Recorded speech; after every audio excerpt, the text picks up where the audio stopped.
Bien-aimés dans le Seigneur, bonjour. Que le Seigneur nous bénisse encore ce matin et que sa puissante main nous accompagne tout le long de ce jour. Seigneur, prends soin de nous, protège-nous, garde-nous. Prends soin de nos enfants, Seigneur, qui ont encore pris le chemin de l'école une fois de plus ce matin.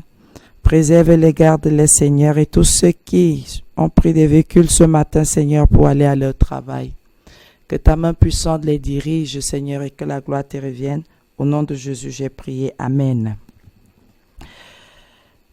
Ce matin, nous allons lire dans Jérémie 33, verset 3. L'appel au secours que nous devons lancer tous les jours au Seigneur quand nous sommes dans la confusion. Mais la Bible nous dit que tous ceux qui sont en triste ne seront point confus. Mais nous nous rendons compte que cela n'est pas notre partage. Nous passons le temps à être stressés. Quand je dis stressé, c'est être perturbé. Et cela n'est pas bon pour les chrétiens. Chaque fois que tu sens déjà que tu es troublé, il faut t'arrêter et te poser la bonne question. Qu'est-ce qui me trouble? Qu'est-ce qui ne va pas? Et dès que tu te poses cette question, il va falloir que tu penses à prier. Parce que c'est dans la prière que tu auras une solution, que tu pourras trouver une solution. Et parfois même dans la prière, on est apaisé parce que le Saint-Esprit travaille en nous et il nous fait comprendre que nous n'avons pas à nous inquiéter. Dans Jérémie 33, verset 3, qu'est-ce qu'il est écrit? Invoque-moi et je te répondrai, je t'annoncerai de grandes choses, des choses cachées que tu ne connais pas. Le Seigneur nous dit ce matin, appelle-moi au secours. Appelle-moi au secours, appelle-moi pour que je vienne t'aider. Fais une prière pour que je puisse te parler. Nous oublions en général cela quand nous sommes dans un état troublant. Pourquoi tu ne pries pas? Pourquoi tu n'appelles pas le Seigneur? Pourquoi tu ne lui dis pas que tu as besoin d'aide? Vous me direz ce matin, il est invisible. Comment on saura qu'il a tendu sa main? Comment on comprendra qu'il nous a aidés? C'est parce que nous n'avons pas la foi, c'est parce que nous n'avons pas confiance en lui. Quand vous avez confiance en quelqu'un, physiquement, qu'est-ce qu'on fait quand on se sent mal? On prend le téléphone, on appelle la personne. Parce que pour nous, cette personne est prête à tout pour nous sauver, pour faire quelque chose pour nous, d'une façon comme d'une autre. Et si cette personne est même se retrouve dans l'incapacité, cette personne, on se dit toujours, a des relations qui peuvent venir aider le petit Dieu que nous avons appelé pour nous aider. Mais aujourd'hui, nous parlons aux chrétiens, au nez de Dieu, ceux-là qui disent qu'ils prient en esprit en vérité. Je pose la question, pourquoi quand vous êtes mal, vous ne priez pas? Pourquoi vous ne vous concentrez pas sur celui-là qui peut tout, qui peut même toucher le cœur de quelqu'un, de celui-là qui peut t'aider, physiquement, celui-là qui peut arranger ce problème physiquement. Mais il faut d'abord prier. Notre secours, c'est le Seigneur, ce ne sont pas les hommes.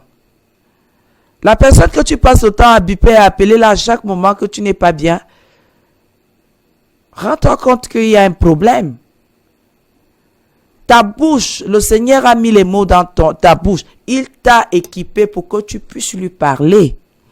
Que tu puisses lui dire quelque chose. Quand il dit invoque-moi, ça veut dire appelle-moi au secours. Appelle que je te vienne en aide. Pourquoi les hommes ne savent pas appeler? Le Seigneur est toujours leur dé. Je dis arrière. C'est quand quelqu'un a déjà dépensé de tout son argent à l'hôpital, de tout son argent chez les marabouts, parce que c'est souvent ça. Ils vont d'abord à l'hôpital.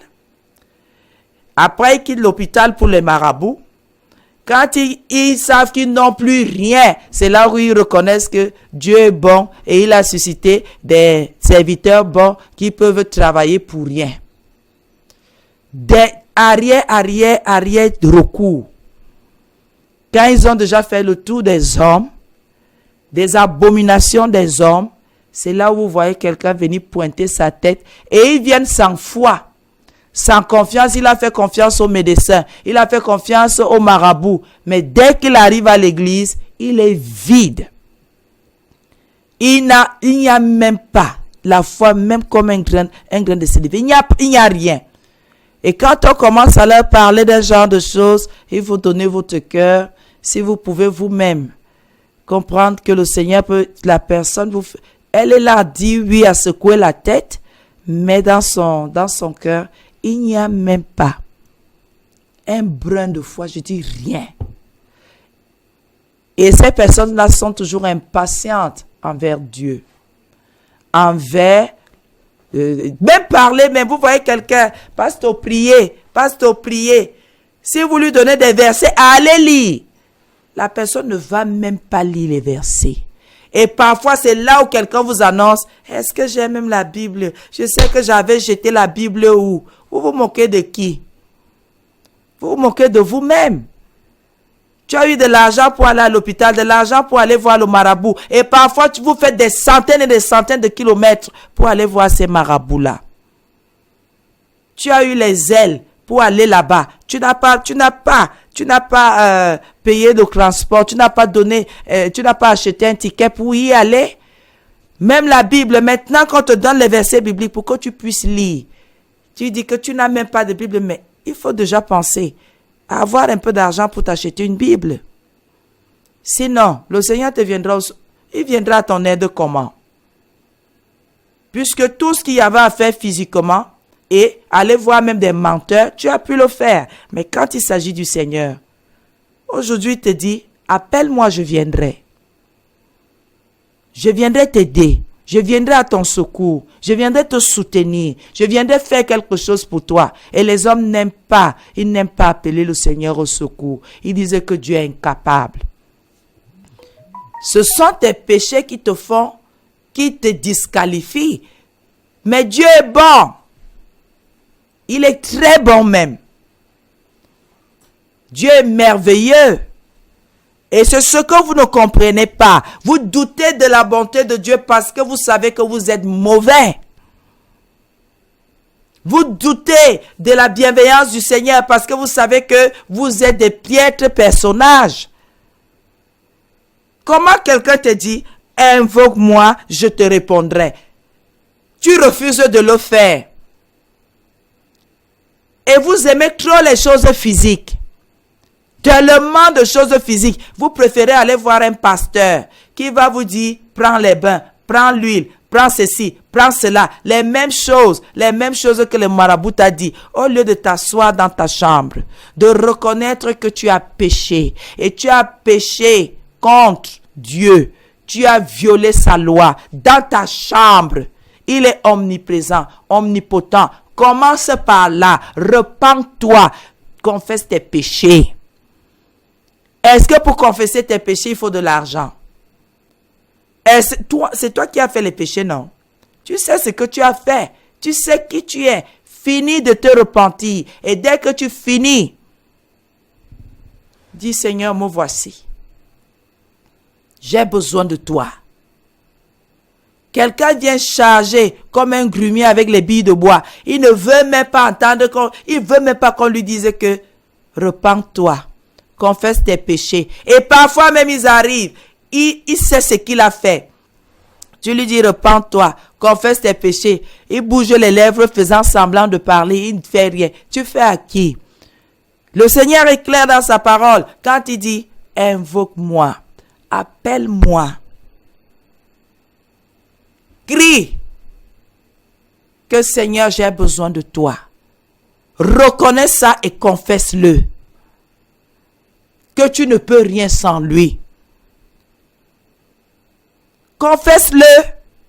Ça sert à quoi de t'inquiéter? Les inquiétudes ne peuvent ni te guérir, ni te faire avancer. Ça t'enfonce plutôt dans la détresse et tu es déstabilisé. Ne t'inquiète pas, puisque tu ne peux rien changer. Tu t'inquiètes ou tu ne t'inquiètes pas, tu ne peux rien changer. Agresse-toi à la personne qui peut tout changer, qui peut révoquer cette situation, qui peut arranger cette situation, qui peut changer cette situation, qui peut faire muter cette situation, qui peut faire que la montagne qui est devant toi se déplace. Parle à cette personne. Appelle cette personne pour dire, je n'ai pas de force. Je ne peux pas commander à cette situation de disparaître, de me lâcher. Seigneur, viens parler. Toi qui es le Dieu qui connaît toutes choses et qui commande au vent de s'arrêter, le vent s'arrête. À la tempête de s'arrêter, la tempête s'arrête. Voici une tempête que j'ai dans ma vie, Seigneur. Viens parler à cette tempête pour qu'elle s'arrête. Viens commander à ces vents de ne plus me tourmenter.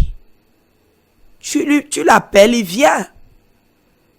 Et tu ne l'appelles pas en disant, viens alors, tu ne sais pas pourquoi il doit venir. Confesse que voici la situation qui me tétanise. Voici la situation qui me déstabilise, qui est en train de me déstabiliser. Voici ce que j'ai fait, Seigneur. Et voilà ce que ça a engendré. Et maintenant, je ne sais plus quoi faire. Je reconnais que j'ai mal fait.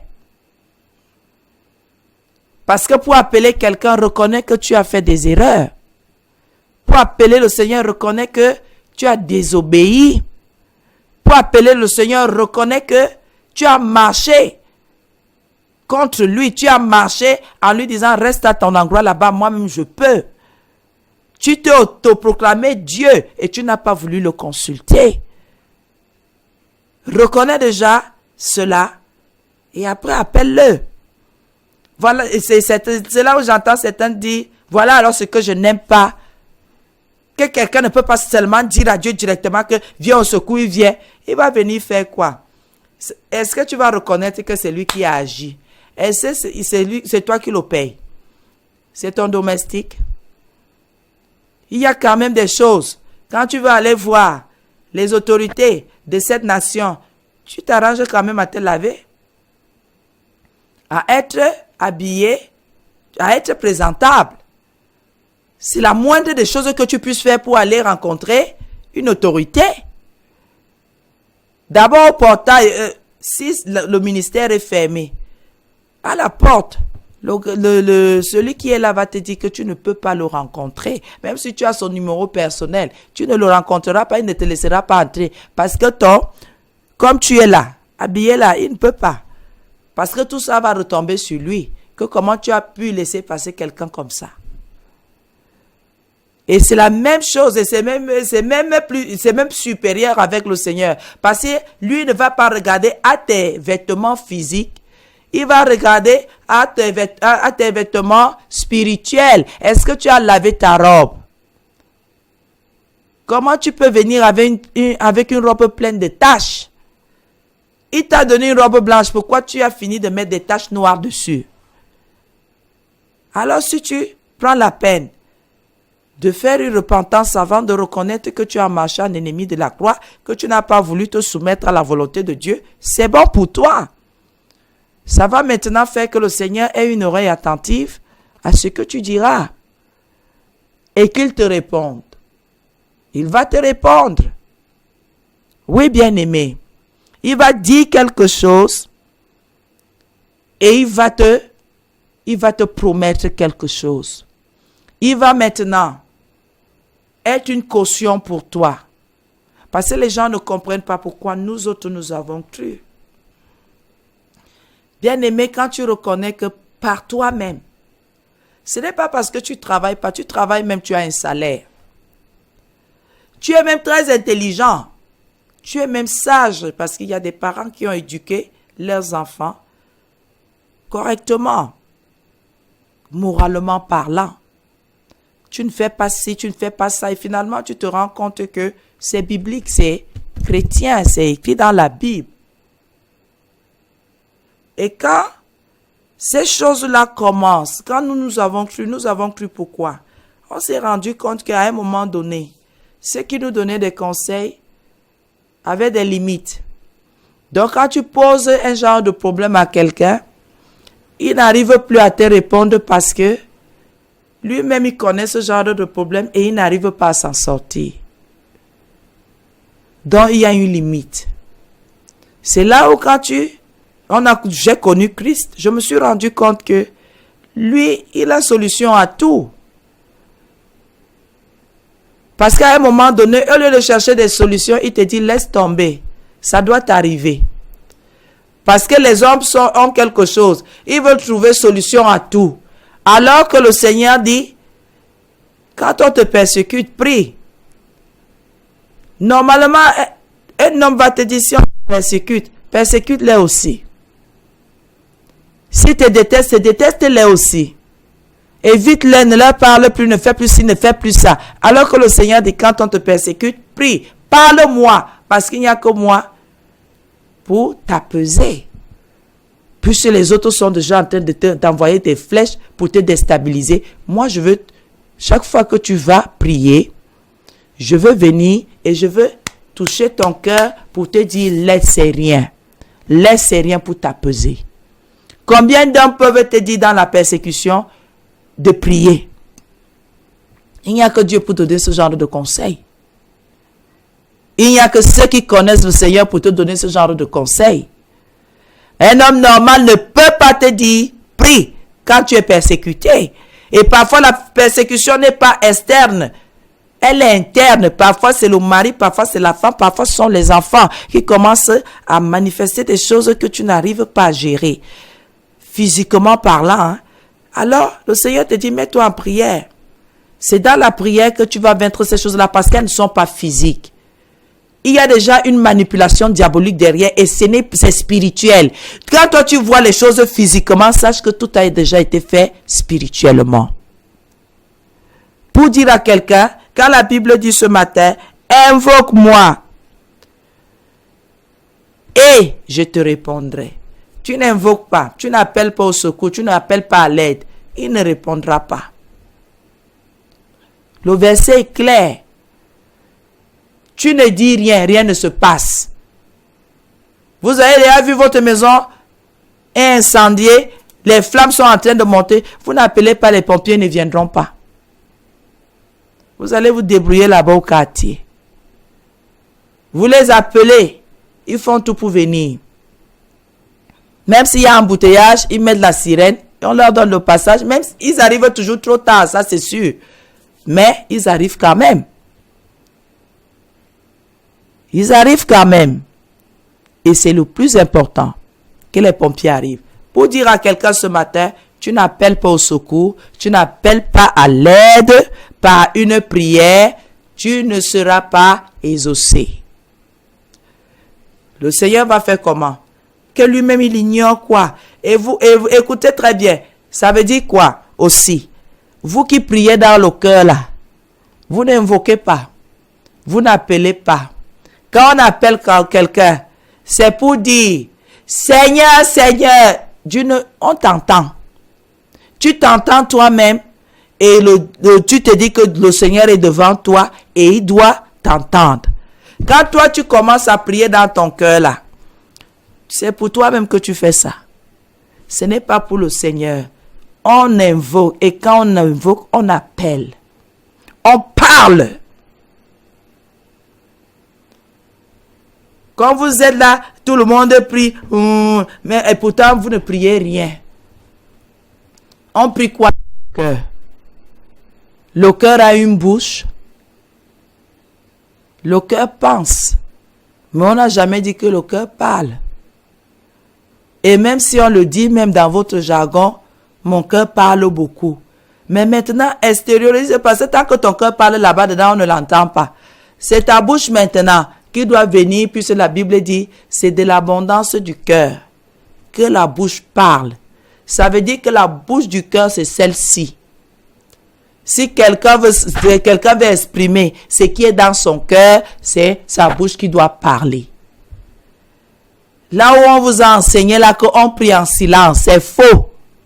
C'est toujours pour vous garder dans la mort. Comment quelqu'un a mal, il est comme ça.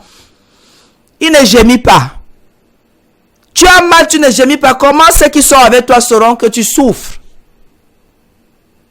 Vous-même, expliquez-moi un peu tout ce que vous êtes en train de faire. Comment tu souffres? Tu as un mal, tu as une douleur qui est en train de te déchirer. Et tu es assise. Tu dis, je ressens la douleur là, je la garde dans mon cœur. C'est quand tu vas tomber que tu vas comprendre que tu as exagéré. Quand on a mal, on dit aïe. Et ceux qui sont là vont te demander que c'est quoi. Dis, j'ai mal. Reste assise. Comme je suis assise là, tu dis, tu es là. Tu ne gémis pas. Tu ne dis pas aïe. Tu fais rien. Tu es assise. Après, dès que quelqu'un te parle, tu ne vois pas que je souffre. Comment je peux voir que tu souffres? Je te vois assise. Il n'y a aucune expression. Même ton visage n'exprime pas que tu souffres. Tu n'as pas dit aïe. Tu n'as pas dit ouais, aïe, aïe, aïe, ça ne va pas. Tu n'as rien exprimé. Je suis devant pour savoir ce qui se passe en toi. Non. Et ceux qui disent, c'est entre Dieu et moi, ne parle pas. Je vais voir comment il va te répondre. Les affaires des démons on vous apprend là. Va au marché, tu te mets devant une femme, tu ne parles pas. Tu ne dis rien. Ne fais même pas le gestuel, tu es là. Si la femme là ne va pas te chasser devant son comptoir, que c'est la malchance, quitte devant moi. Quand quelqu'un est sourd et muet, il a au moins le gestuel. Mais quand quelqu'un peut parler d'une voix audible, qu'il parle. Si tu n'appelles pas le Seigneur, il ne viendra pas. Il ne te répondra pas. Si tu ne dis pas que tu as besoin d'aide, il ne viendra pas t'aider. Si tu ne dis pas « au secours », personne ne viendra. C'est comme les gens qui ont fait les barrières très hautes là. On finit par se demander, ils ont peur de qui? Du bandit ou ils ont peur d'eux-mêmes? Parce qu'il y a des gens qui ont peur d'eux-mêmes, de ce qu'ils font dans leur barrière là. Et ils se disent que si l'extérieur c'est dangereux, mieux. Ils calent là-bas dedans avec ça. Quand tu fais une barrière très haute, tout est barricadé, complètement fermé. Quand tu vas crier au secours là-bas dedans, qui va venir? Vraiment, il y a des choses que quand on fait, c'est pour dire que on veut mourir tôt. Si quelqu'un arrive à entrer, quand tu vas crier au secours, qui viendra là-bas? Et la personne là va faire comment pour arriver? Donc toi-même tu ériges, tu élèves des choses qui te mettent déjà en position de faiblesse. Donc on finit de te braquer là-bas, te faire du mal là-bas dedans. Et quand tu cries au secours, ceux qui te font du mal rient. Est-ce que tu vois même le bunker dans lequel tu te trouves? Qui viendra? Et ces agresseurs peuvent faire 5 heures, 10 heures, peuvent faire 48 heures avec toi là-bas dedans. Jusqu'à ce qu'ils trouvent le moment propice pour partir. Pourquoi? Tu t'es fabriqué ta propre prison toi-même.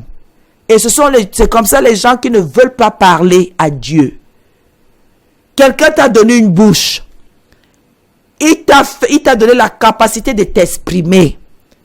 Il te dit, appelle-moi au secours. Appelle-moi à l'aide. Dis, Seigneur, j'ai besoin de toi, Seigneur, à l'aide, au secours, au secours. Tu dis non, tu ne veux pas dire. Tu penches la tête. Tes lèvres ne bougent pas. Rien. Tu es là, je prie dans mon cœur. Il regarde à ton cœur. Il dit, j'ai vu, mais je n'ai pas entendu. Il regarde au cœur. Il dit, j'ai vu. Mais à ce niveau-ci, il faut que j'entende. Sans confessant de la bouche qu'on parvient au salut. Ne confesse pas. On verra comment tu seras sauvé. Invoque-moi. Et je te répondrai. Vous comprenez pourquoi certaines de vos prières ne sont pas exaucées. Il n'y a aucune réponse parce que vous avez prié dans votre cœur. Je veux même vous poser une question. On prie dans son cœur comment? Vous avez pensé dans votre cœur. Vous n'avez pas prié. Je viens de le dire, le cœur n'a pas de bouche. C'est ici en haut que tu dois venir parler. Exprimer ce que tu as dans ton cœur. Alors arrêtez vos choses que vous faites là comme des gens qui font la sorcellerie. On dit prier, c'est parler. Toi, tu pries dans ton cœur. L'hypocrisie qu'on vous a enseigné là. Et on est conscient combien de personnes prient dans leur cœur. Franchement parlant. Asseyons-nous bien. Même si on est 10, que chacun prie dans son cœur, on voit. Au bout de 5 minutes, tu penses déjà à quoi? Si déjà celui qui parle, s'il n'est pas vigilant, au bout de 5 minutes, sa prière s'arrête parce que il parle ici, mais sa pensée va plus vite encore. Tu parles, tu es en train de prier, mais tu as des pensées autres que ce que ta bouche est en train de dire. Vous pouvez expliquer ça? Vous pouvez m'expliquer ça? Que c'est quand tu fermes les yeux et que tu commences, Seigneur, merci pour ce matin. C'est là où vous voulez dire que les pensées là sortent d'où? Du cœur, du cerveau. Normalement, la personne qui parle, le cerveau est déjà arrêté. Puisque c'est le cerveau qui te communique ce que tu es en train de dire. Pour ceux qui parlent, un langage simple comme je parle là. Parce que parler en langue, c'est une autre dimension. Pourquoi quand tu commences, Seigneur, je te rendrai, je te dis merci. Quelles sont les pensées qui remontent là? C'est le cerveau, c'est la tête. Je vous renvoie la question. Pourquoi vous êtes discret? Et la Bible continue en disant, je t'annoncerai de grandes choses. La réponse du Seigneur, je te répondrai. Et qu'est-ce qu'il va nous dire? Il va nous faire connaître les grandes choses. Il n'a pas dit des choses tout simplement. Il dit les grandes choses, les grandes promesses qu'il a pour toi. Ce qu'il a prévu pour toi. Il dit, il va t'annoncer cela. Donc, il va te prévenir. Il va te dire, voilà ce que j'ai comme plan, j'ai formé comme plan pour toi. Les projets d'avenir, de paix et d'avenir. Voilà ce que j'ai prévu pour toi. Il dit, je t'annoncerai de grandes choses. Et vous savez, les gens s'arrêtent, ils disent, les grandes choses, c'est quoi? C'est que crois au Seigneur Jésus-Christ et tu seras sauvé. Pour vous, les grandes choses, ce ne sont que les duplex. Ce ne sont que les grosses voitures, les gros comptes en banque. Bien aimé, le fait même d'avoir la paix n'a pas de prix. De se contenter de ce qu'on est, de ce qu'on a, ça n'a pas de prix. Combien d'hommes sur terre se contentent de ce qu'ils sont et de ce qu'ils ont? Nos regards sont toujours portés vers ce qui est l'année prochaine, si je peux atteindre le niveau. Non, non, non, non, non. Je t'annoncerai de grandes choses. Je vais prédire. Je vais prophétiser. Je te dirai ce que je ferai. Je sais que dans mon cœur, j'ai prévu que tu sois. C'est ce que le Seigneur voudrait te faire connaître si tu l'appelles. Il te dit, cette situation ne t'atteinte pas. Il y en a d'autres. Mais ce sont des très grandes choses.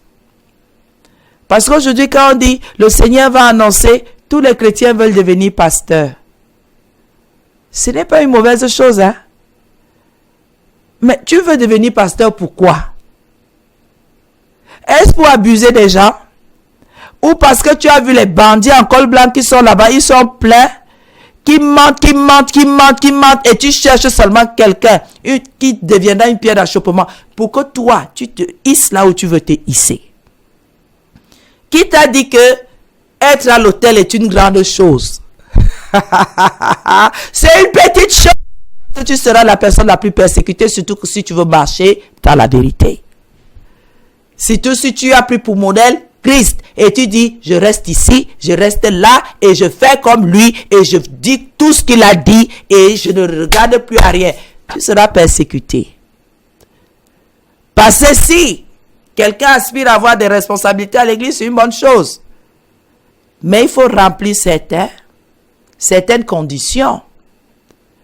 Parce qu'aujourd'hui, quand on dit aux chrétiens, je t'annoncerai de grandes choses, ou c'est qu'il sera un très grand homme d'affaires, il va avoir des promotions.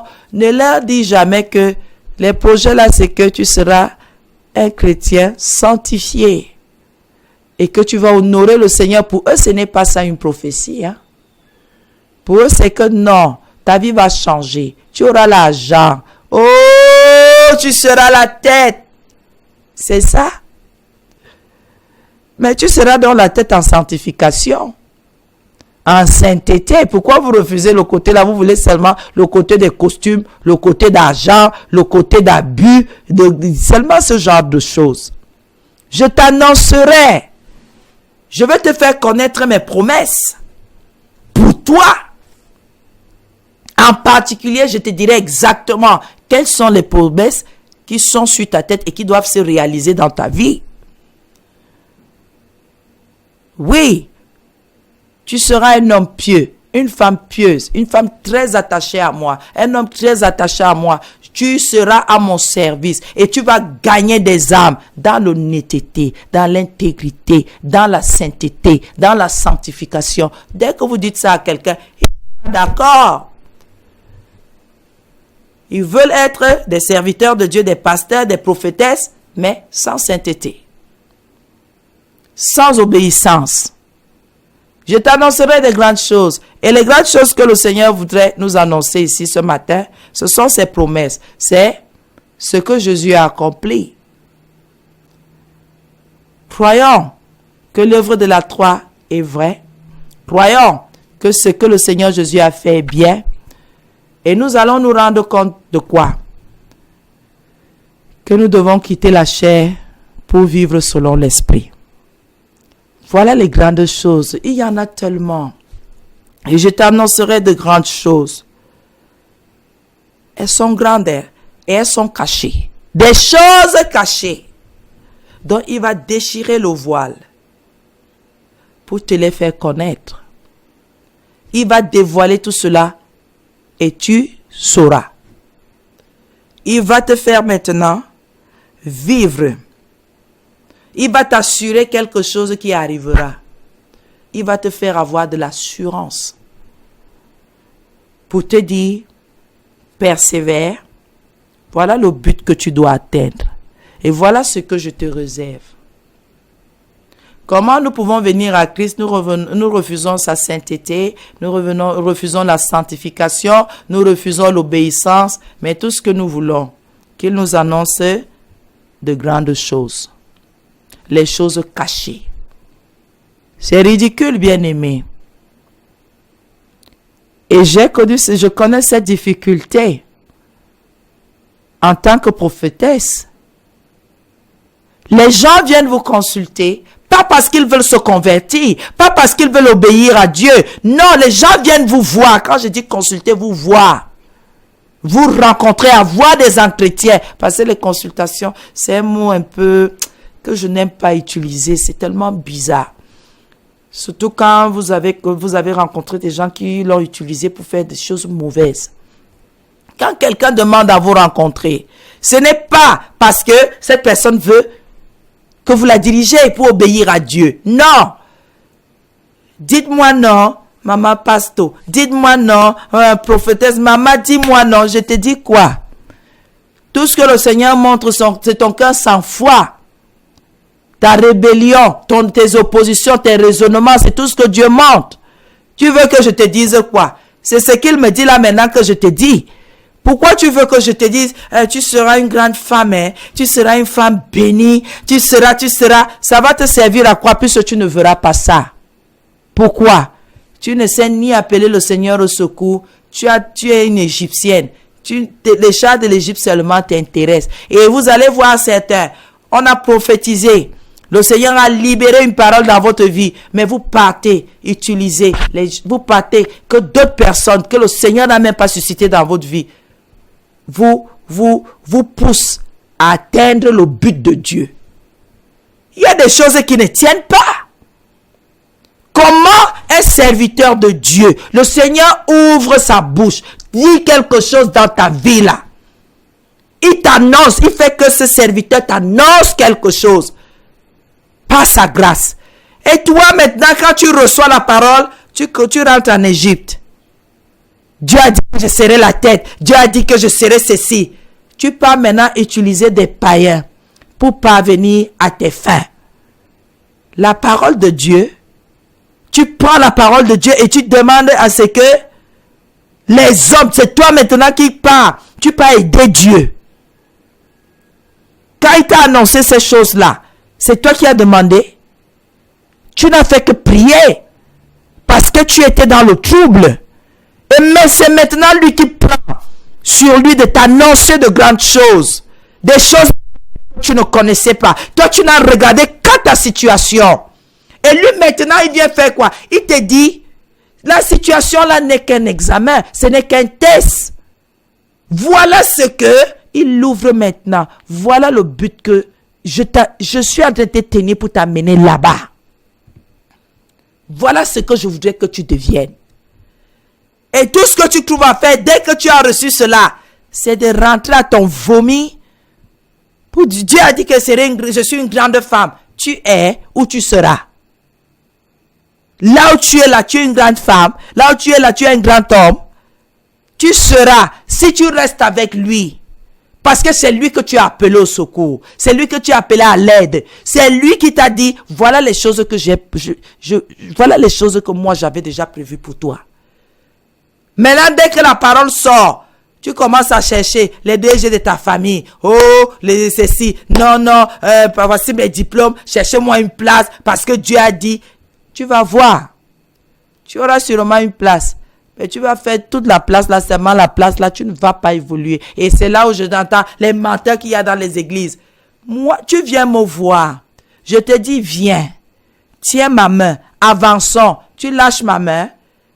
Dès que je t'ai déjà dit, on avance pour atteindre Ebolova. Parce que je t'ai dit que le but à atteindre, c'est Ebolova. Tu lâches ma main et tu vas chercher d'autres personnes qui ne savent pas quel est le chemin que je vais utiliser pour arriver à Ebolova. Tu vas chercher les gens pour dire que eux aussi connaissent Ebolova. À laisser les gens avec ça. En bon. Et je vais même vous dire autre chose qui va vous scandaliser. Le serviteur de Dieu que Dieu a utilisé pour dire quelque chose dans votre vie là. Ça veut dire que c'est lui qui va vous accompagner. Hein? Le Seigneur continuera à mettre les mots dans sa bouche pour vous bâtir. Je ne parle pas des faux prophètes qui vous mentent. Je ne parle pas des gens qui vous font la divination là. Je vous dis les prophètes que Dieu a suscités. Quand celui-là, le Seigneur a ouvert sa bouche pour vous dire quelque chose qui sort du compte de grâce.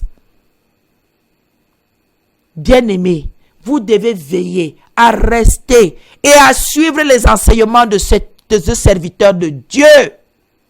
Pourquoi? Il a déjà, voilà un déclenchement, voilà une mission. Vous n'écoutez plus les enseignements. Vous qui montez et descendez là. Oh, on m'a dit à tel endroit, on m'a déjà beaucoup dit ça. Tu ouvres ta bouche là pour rien. Essaie de le faire de te dire. Le problème n'est pas de t'avoir dit, hein. Qu'est-ce que tu as compris? Vous savez, tant qu'on ne va pas faire comprendre aux enfants de Dieu qu'il y a une discipline.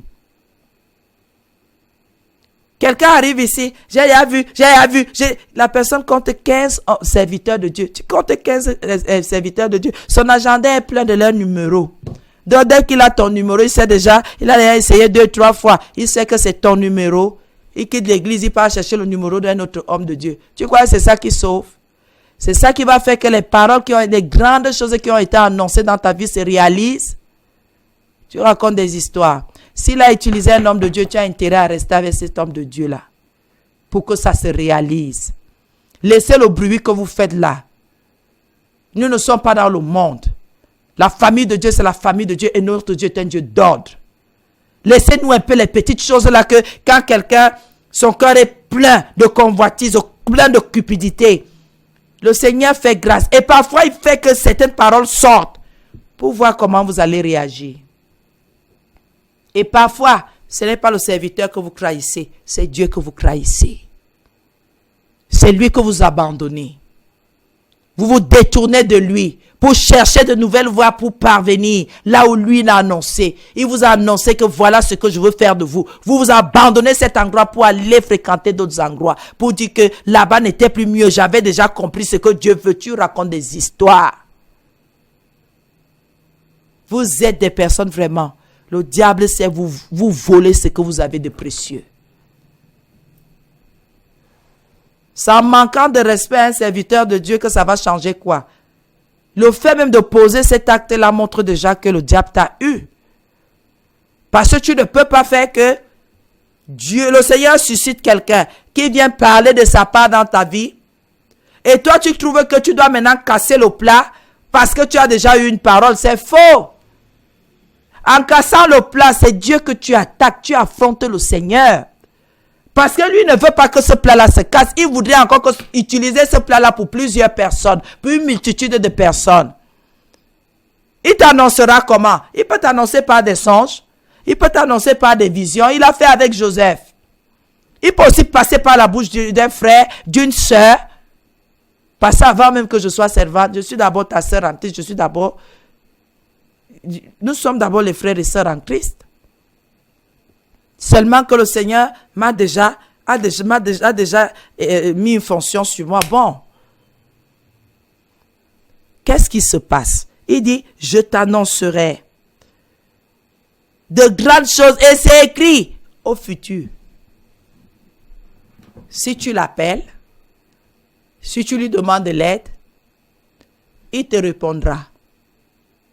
Donc tu appelles aujourd'hui, le futur c'est que après il te répond.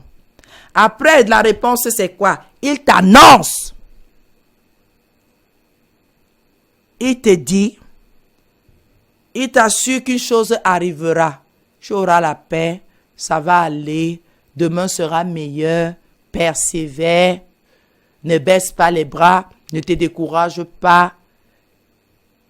Il te dit des choses comme ça. Et après ça, il t'annonce de grandes choses. Et il précise des choses cachées que tu ne connaissais pas. Pardonnez-moi. Je ne sais pas comment certaines personnes ont fait pour savoir déjà ce que Dieu veut. Moi, je suis arrivé en Christ comme un cheveu dans la soupe. Juste aujourd'hui, je ne sais pas. Je ne sais pas, je sais pas. Il y a des chrétiens, quand je les entends, je demande que, mais c'est le diable qui est venu ou c'est comment? Un chrétien arrive, au lieu de se soumettre à Dieu, Seigneur, je veux ça, je veux ça, je veux ça, je veux ça. C'est lui qui doit t'annoncer ou c'est toi qui dois lui dire? Voici mes besoins. Ça. Est-ce qu'il t'a d'abord annoncé? Est-ce que tu as d'abord, le Saint-Esprit est d'abord venu te faire comprendre que tu es enfant de Dieu. Parler à ton esprit que tu es enfant de Dieu parce que c'est même ça la base de tout. Si tu n'es pas enfant de Dieu, tu demandes quoi à Dieu? En tant que créature. La créature est là pour respirer, pour manger, c'est terre. Quand il pleut, amen. Quand il ne pleut pas, amen. Si l'herbe, les légumes sortent du sol, amen. C'est tout ce que la créature a à faire, puisque la créature ne connaît pas Dieu. Si elle ne cherche pas, elle ne trouve pas. Il ne se révèle pas. Même avec Paul, c'est parce que Paul était convaincu qu'il servait le Dieu vivant, que le Seigneur s'est révélé. Dans le catholicisme, tu es tiède. Dans la sorcellerie, tu es tiède. Partout même, tu es tiède. La sorcellerie te vomit, le catholicisme te vomit, le pentecostisme te vomit, les adventistes te vomit, les témoins de Jéhovah, tu es vomi partout. Tu ne trouves pas que tu as un problème? Ressaisis-toi. Il y a des choses que tant que tu n'as pas appelé au secours, le Seigneur, il ne peut pas t'annoncer des choses. Et pour l'appeler au secours, je l'ai dit, il faut laver sa robe. Il faut d'abord, tu dis d'abord, Seigneur, je sais que j'ai péché. Pardonne-moi, vraiment je ne sais pas ce qui m'arrive, mais pardonne-moi Seigneur, j'ai fait des choses mauvaises. Tu fais ça. Et après ça, qu'est-ce qui se passe? Il te répond. J'ai entendu ma fille. Je t'écoute. Tu finis de parler maintenant. Il met la main sur ton cœur pour dire sois apaisé. Maintenant, il l'ouvre. Il te dit voilà ce que... C'est pour cela que quand vous avez des prophéties, vous avez des paroles d'avenir. Si vous n'êtes pas debout, Satan va vous tourmenter. Vous ne savez même pas ce que vous faites. Vous ne savez même pas ce qui se passe. Quand Satan sait déjà que vous avez reçu une parole d'avenir venant du Seigneur, Satan commence à vous secouer. Il commence à vous malmener. Et en général, qu'est-ce que vous faites? Le pasteur, s'il n'a plus d'onction. L'église, s'il y a un problème. Je n'ai plus de couverture spirituelle dans cette église. Taisez-vous. Vous êtes déjà dans les mauvaises voies. Taisez-vous. Vous êtes déjà dans le péché. Vous êtes déjà tiède. Vous vous êtes relâché. Car le Seigneur a déjà libéré une parole dans votre vie. C'est là où vos combats commencent avec Satan. Tant que vous êtes dans l'ignorance, Satan se cache. Mais dès que la parole descend, puisque la prophétie vient vous éclairer, vient vous donner de l'assurance. La prophétie vient vous consolider en Christ, vous parler. Satan dit, je veux vous briser. Je veux vous anéantir. Il commence à toucher tous ceux qui sont faibles autour de vous.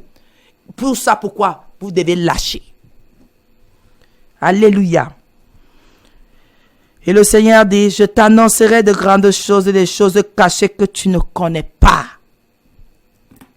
À l'instant là, tu ne savais pas quels étaient les plans du Seigneur. Et après ça, il dit, tu ne connaissais pas maintenant. Et vous voyez comment quelqu'un commence à être tourmenté ici. Non, c'est comme si on m'attaque beaucoup à l'église.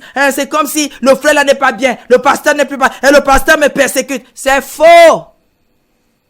Satan sait déjà que la prophétie est venue t'affermir. Le Seigneur t'a déjà annoncé de grandes choses. Parce que quand une parole sort, elle couvre une multitude de bénédictions. Il commence à te tourmenter. Il te présente le monde. Et si tu n'es pas encore affermi, le monde te prend. Tu vois quelqu'un assis à l'église. Oh, les persécutions. Oh, les gens ne m'aiment pas. Laisse ça. Laisse. Tu n'es pas venu pour les gens. Tu as déjà une parole dans ta vie là. Et Satan va te tourmenter parce qu'il connaît ton cœur. Il sait comment tu es instable. Il va tout faire pour te voler cette parole. Pour que tu ne connais jamais. Tu ne connais jamais que tu ne sois pas béni. Que tu ne sois pas béni. Il commence à te mettre les bâtons dans les roues. Si tu dis que c'est comment? Est-ce que ma foi a changé? Qu'est-ce qui ne va même pas? Pourquoi je suis comme ça? Et c'est comme ça avec Satan. C'est pour cela que quand le Seigneur dit l'esprit du prophète est soumis au prophète, quand une parole descend, je m'assois, je dis Seigneur, ici je libère ou je ne libère pas. Est-ce que cette personne est prête parce que c'est une ouverture, Seigneur? Si ça s'ouvre là maintenant, est-ce que cette personne est prête? Bien aimé, je peux encore mettre des jours. Je prie d'abord pour vous. Parce que je dis Seigneur, il ne faut pas que cette personne perde. Je prie. Parce que parfois, le Seigneur nous fait grâce de certaines choses. On n'est même pas prêt. Et c'est là où nous allons comprendre que nous devons suivre Christ. Bien-aimés, vous dormez, c'est que vous ne dormez pas. Vous mangez comme si vous ne mangez pas. Vous prenez de l'eau, c'est comme si vous buvez de l'eau, c'est comme si vous ne buvez pas. Vous êtes tourmentés. Pourquoi Satan fait tout? L'eau amère, la nourriture acide. Ceci. Même ceux qui vous aiment, vous commencez à douter d'eux. Même ceux qui veulent vous faire du bien, vous commencez à faire des choses bizarres à ces gens-là. À cause de quoi? Une parole est sortie. Et Satan veut déjà, il vient susciter l'amertume en vous. L'orgueil, vous voyez quelqu'un qui a tout pour réussir, commencer à manifester l'orgueil ici. C'est comme ça que la mort commence à le toucher. Tu deviens orgueilleux, pourquoi? Pour cette parole? Non, ne le fais pas. Non, vous me dépassez en quoi? Tout le monde a le Saint-Esprit, laissez-nous ça. Vous n'avez pas le Saint-Esprit, mais le Seigneur est passé par moi. Piètre personnage que je suis pour que tu aies cette parole. Pourquoi maintenant tu fais comme si tu veux me tuer, tu veux me renverser? Pourquoi l'ennemi t'utilise contre toi-même? Parce que si je tombe, toi aussi un jour, il suscitera quelqu'un, puisque tu as sémé, qui va aussi te faire tomber. Est-ce parce que la parole est sortie? La parole est venue te fortifier. La prophétie vient fortifier. Elle vient éclairer. Elle vient te donner de l'assurance. Alléluia. Comment une prophétie, une parole qui vient du trône de grâce pour t'éclairer, pour t'affermir, pour te rendre fort et forte. Comment cette parole-là peut maintenant susciter ce que ça suscite là? La haine, les divisions, les paroles mauvaises, l'orgueil. Ça ne vient pas de Dieu. Et ce n'est pas Dieu, la parole qui est sortie qui suscite ça. C'est que tu n'as pas compris. Et tu as donné accès à l'ennemi. Maintenant, il va faire quoi? Il va t'anéantir pour que tu ne connaisses point ce que Dieu a prédit dans ta vie. La prophétie qui est sortie. Bien-aimé dans le Seigneur, appelle le Seigneur, sachant qu'il va te répondre et qu'il va t'annoncer des choses. Et quand il va t'annoncer ces choses-là, tu as le devoir d'assumer, de rester obéissant, de rester soumis, de ne pas donner accès au diable. J'espère que ce matin, quand vous lisez Jérémie 33, verset 3, vous ne passez pas le temps, Seigneur, montre-moi, Seigneur, dis-moi non. Aujourd'hui, là, vous allez comprendre que le Seigneur, quand il monte, si vous ne faites pas attention, Satan aussi vient. Parce que Satan ne veut pas qu'on soit en paix. Il ne veut pas que les hommes vivent les promesses du Seigneur. Il veut nous troubler parce qu'il veut nous garder pour lui. Restons vigilants. Quand tu appelles le Seigneur au secours, écoute attentivement ce qu'il te dit et soumets-toi à ce qu'il t'a donné comme instruction. Merci Seigneur pour ce matin.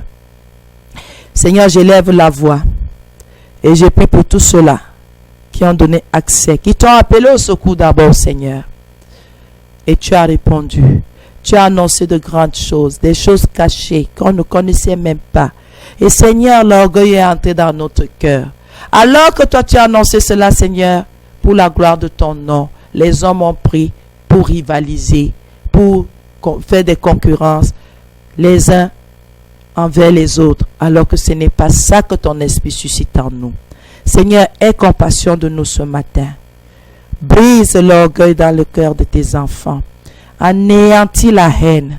Renverse, Seigneur, tout ce que l'ennemi est venu établir, alors que tu nous avais répondu, alors que tu nous avais annoncé de grandes choses. Oh, les choses cachées que nous ne connaissions même pas, Seigneur, mon Dieu, mon roi. Papa, aie compassion de nous ce matin. Que ta miséricorde soit notre partage. Je t'en supplie, remets-nous sur le chemin. Remets-nous sur le chemin, Seigneur.